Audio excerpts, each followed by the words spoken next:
मैं आपका अपना डॉक्टर कंटाप एक बार फिर एक नए इंटरेस्टिंग वीडियो में आपके सामने हूं और इस बार हम एक नए सर्जन से फिर एक नई सर्जरी के बारे में नए मिथ्स तोड़ेंगे और उनके बारे में बातें करेंगे। जी डॉक्टर साहब, अभी आप कौन सी सर्जरी करके बाहर आए? मैंने अभी हर्निया की सर्जरी करी है, इंग्वाइनल हर्निया जिनको प्रॉब्लम थी। और इस ऑपरेशन के लिए क्या तकलीफ मरीज को आई कि ऑपरेशन ही कराना पड़ा या उसके बिना दवा गोलियां और कोई इलाज से इसका इलाज संभव था? देखिए, हर्निया जो है अपनी जो पेट की दीवार है उसमें डिफेक्ट हो जाता है या फिर वो कमजोर पड़ जाती है, मांसपेशियां। उस वजह से क्या होता है कि जो अपनी आते रहती है पेट की झिल्ली है, कई बार वो बाहर आने लग जाती है।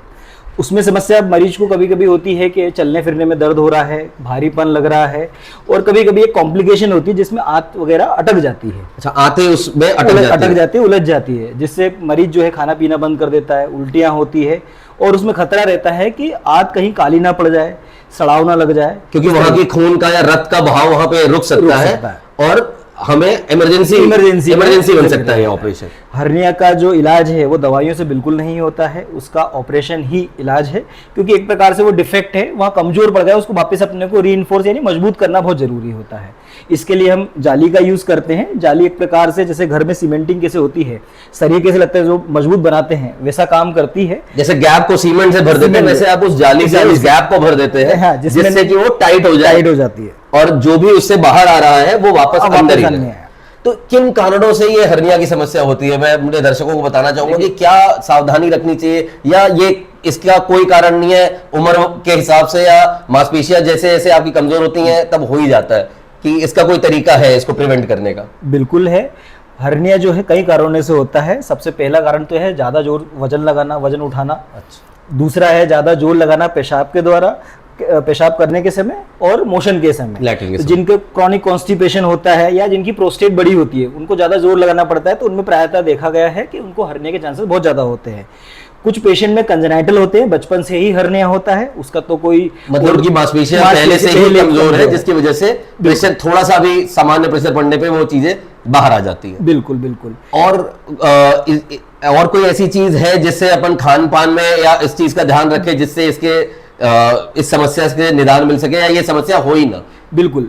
देखिए, हर्निया की जो मांसपेशी कमजोर होती है प्रोटीन वगैरह की कमी से, यदि आप प्रोटीन की सही मात्रा लेते हैं, संतुलित भोजन करते हैं जिसमें प्रॉपर पोषक तत्व है, हाँ, तो उसमें क्या रहेगा कि जो वाल है अपनी जो मांसपेशी है वो कमजोर नहीं पड़ेगी और हर्निया के चांसेस काफी कम हो जाते हैं। सर, मोटापे की वजह से भी क्या हर्निया के चांसेस बढ़ते हैं? बिल्कुल। आजकल मोटापे की समस्या सभी को है, सब अपने वजन से ज्यादा वजन बढ़ा के बैठे हुए हैं, तो ऐसे में क्या ऐसे मरीजों को या ऐसे लोगों को हर्निया के चांसेस बढ़ जाते हैं, रिस्क बढ़ जाता है? बिल्कुल बढ़ जाते हैं। मोटापे में क्या रहता है कि अपने पेट के अंदर आंतों के यहाँ पे काफी ज्यादा फैट जमा होता है, जिससे अपना पेट के अंदर का जो प्रेशर है वो काफी ज्यादा बढ़ जाता है, जो कि मांसपेशी पर और ज्यादा दबाव डालता है। साथ में जो मोटापा जिनमें देखा है उनकी डाइट में प्रोटीन की मात्रा काफी कम होती है, वो मोस्टली फैटी डाइट लेते हैं, तो उससे और जो प्रोटीन मास है, जो बल्क मास है वो और कम हो जाता है, जिससे और ज्यादा चांसेस रहते हैं हर्निया बनने के। सर, अब अपने व्यूअर्स को बताना चाहूंगा, हर्निया तो वो लोग केवल हर्निया समझते हैं, ये जैसे आपने भी शुरुआत में वीडियो के बताया कि इन्वाइनल हर्निया था, और किस तरह के हर्निया होते हैं सर? जैसे कुछ लोग कहते हैं कि ऑपरेशन कराया उसके बाद हर्निया हो गया, ऐसा भी आप देखते होंगे अपनी प्रैक्टिस में? बिल्कुल। उसके बारे में भी थोड़ा जानकारी दें। उसको हम कहते हैं इंसिजनल हर्निया। इंसिजनल हर्निया क्या होता है कि जब भी हम ऑपरेशन करते हैं तो उसमें हम एब्डोमेन को काटते हैं, मतलब बेसिकली मसल को काटते हैं, तो वापस जब भी उसको जोड़ते हैं तो कई बार उसमें क्या रहता है, कुछ कारण जैसे कि इन्फेक्शन हो, वहां पर सूचर मान लो लूज हो जाते हैं, तो कई कारणों की वजह से वहां पर डिफेक्ट बन जाता है, जिसको इंसिजनल हर्निया कहते हैं। वो कई बार सर्जरी के बाद भी होता है, कई चोट लगने के कारण भी इंसिजनल हर्निया बन जाते हैं। और सर, इन हर्निया के ऑपरेशन के बाद दोबारा, देखिए हर्निया भी एक ऑपरेशन ही है जैसा आपने कहा, तो इसके बाद क्या चांसेस रहते हैं कि दोबारा उसी जगह पर या दूसरी जगह हर्निया के रिस्क हो? बिल्कुल। देखिए, हर्निया जो है मसल की कमजोरी की वजह से होता है, तो मसल कहीं और भी कमजोर हो सकती है, तो हर्निया को दोबारा होने कम करने के लिए हम इसीलिए हम जाली लगाते हैं। लेकिन ऐसा देखा गया है कि जाली समय के साथ छोटी होती है, लगभग 50% तक छोटी हो जाती है, तो उसके लिए यही है सबसे पहले तो सर्जरी में जो कर रहे हैं उसमें जो जाली का साइज है वो अप्रोप्रिएट अपने को बड़ा साइज यूज करना चाहिए। उसके लिए कई टेक्निक है, जैसे लेप्रोस्कोपिक तरीका भी हो सकता है। मेरा अगला सवाल ये था कि किस पद्धति से ये ऑपरेशन किया जा सकता है? बिल्कुल, वो भी बताया सर। बिल्कुल बिल्कुल। तो इसका इलाज कई तरीके से होता है, जैसे एक ओपन तरीका जिसमें ऊपर से चीरा देके जाली लगाई जाती है, जाती है। दूसरा तरीका लेप्रोस्कोपिक, उसमें भी कई तरीके हो गए, अंदर की तरफ से मेश लगाना या दीवार के बीच में मेश लगाना। इसमें हम काफी बड़ी मेश लगा सकते हैं और जिससे कि प्रेशर पूरा डिस्ट्रीब्यूट होता है, उसमें दोबारा होने के चांसेस और कम होते हैं। तो दूरबीन पद्धति से या चीरा लगवाने, दोनों में ऑपरेशन में तो फर्क है ही है, लेकिन आज मेरे ख्याल से व्यूअर्स भी जानना चाहते होंगे या जिनको भी ये समस्या हो कि अच्छा बेस्ट तरीका क्या है। ओके कि लैप्रोस्कोपिक को प्रेफर करना चाहिए ओपन हर्निया में, या कुछ कारणों में ओपन हर्निया ही बेटर है, ये बिल्कुल बताएं। बिल्कुल, बेसिकली यदि अपन कंपेयर करें ओपन और लैप हर्निया को, तो ऑलवेज लैप हर्निया बेटर है, क्योंकि हम उसमें मेश जो है अंदर की तरफ लगा रहे हैं। अच्छा। अंदर मेश जब भी लगाएंगे तो जब अंदर का प्रेशर बढ़ता है तो मेश और ज्यादा चिपकती है, पहला कारण। दूसरा कारण ये है कि मेश का साइज अपन बड़ा यूज कर पाते हैं जब अंदर की तरफ मेश लगाते हैं। तो बड़ी मेश जब छोटी भी होगी तो भी हर्निया दोबारा होने के चांसेस काफी हद तक कम हो जाएंगे। लेकिन कुछ कंडीशन ऐसी होती है जिसमें हम लेप्रोस्कोपिक हर्निया नहीं कर पाते, जैसे कि मरीज का फेफड़े सही से काम नहीं कर रहे हो, मरीज को दूसरी बीमारी जिसमें हम जनरल एनेस्थीसिया नहीं दे पाते, क्योंकि जो लैप हर्निया होता है यूजुअली वो जनरल एनेस्थीसिया में होता है, पूरा बेहोश करके।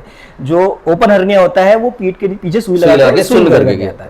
तो जब सेफर ऑप्शन कई बार हम पेशेंट में लेना पड़ता है, जिसमें हमको ओपन हर्निया ही अवेलेबल रहता है। या फिर जैसा आपने एक बार बताया था कि कई बार एक इमरजेंसी कंडीशन बन जाती है, ऐसे में तो ओपन करके ही आप लोग देखते हैं कि उससे आते हैं या उन पे कहां तक चोट है। बिल्कुल, तो उसके लिए भी ओपन और इमरजेंसी रहती है, उस समय मरीज की जान बचाना ज्यादा जरूरी रहती है। डेफिनेटली।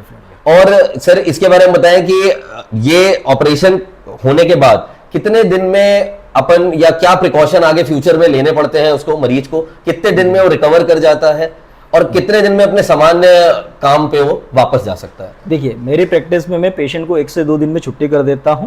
पेशेंट आराम से बेड रेस्ट की बहुत ज़्यादा जरूरत तो नहीं होती, बस मैं 1-2 एडवाइसेस पेशेंट को देता हूं। जैसे सबसे पहला कि ज़्यादा वजन नहीं उठाना है। मैं अपने पेशेंट को एडवाइस कर रहा हूँ 5 किलो से ज़्यादा वजन नहीं उठाइए। स्क्वाटिंग पोजिशन जो होती है, जो जमीन पर बैठना है, उसको अवॉइड करना रहता है। और जिनमें ज़्यादा रिकरेंट हर्निया होता है उनको मैं एडवाइस करता हूँ कि वेस्टर्न टॉयलेट बेसिकली यूज करें। उन पेशेंट इंडियन स्टाइल का टॉयलेट यूज ना करें, स्क्वाटिंग पोजीशन ना करें। सही बात है, बिल्कुल प्रेशर पड़ेगा। दूसरा, आपको यदि प्रोस्टेट की समस्या है तो साथ में उसका इलाज भी कराना बहुत जरूरी होता है। यदि आपको लंबे समय से खांसी चल रही हो, यानी कि टीबी हो, क्रॉनिक कफ है, तो उसका इलाज भी बहुत जरूरी होता है। खांसी और उससे फिर जोर पड़ेगा। और इसके अलावा यदि आपको कॉन्स्टिपेशन हो तो उसके लिए भी आपको डाइट चेंजेस करने पड़ेंगे, कॉन्स्टिपेशन को ठीक करना। मतलब हर वो चीज करनी है जो प्रेशर जाली पे ना डाले। और सर ये जाली है तो फॉरेन बॉडी, तो ये मरीज को कितना डिस्कम्फर्ट, कितने दिन तक ऐसा फील होता रहता है कि यार कुछ गड़ रहा है या कुछ चुभ रहा है, या कब तक रहता है ये डिस्कम्फर्ट? बिल्कुल, देखिए जाली का ऐसा रहता है कि यूजुअली हम मान के चलते हैं कि 3 महीने में पूरी तरीके से घुल जाती है, पूरी तरीके से टिश्यू में मिक्स हो जाती है। तो इनिशियल के 3 महीने में पेशेंट को थोड़ा फील हो सकता है कि कुछ फॉरेन बॉडी है, कुछ गड़ रहा है। जैसे जैसे टिश्यू नॉर्मल बनते रहता है वो धीरे धीरे करके नॉर्मल होते हैं। कई बार क्या होता है कि जब हम ऑपरेशन करते हैं तो वहाँ पे छोटी छोटी नसें निकल के जाती है, वो जाली में इंट्रैप हो जाती है। जैसे जैसे समय बीतता रहता है वो लूज होता है और वापस से नॉर्मल जो पेन वगैरह है धीरे धीरे कम होता जाता है।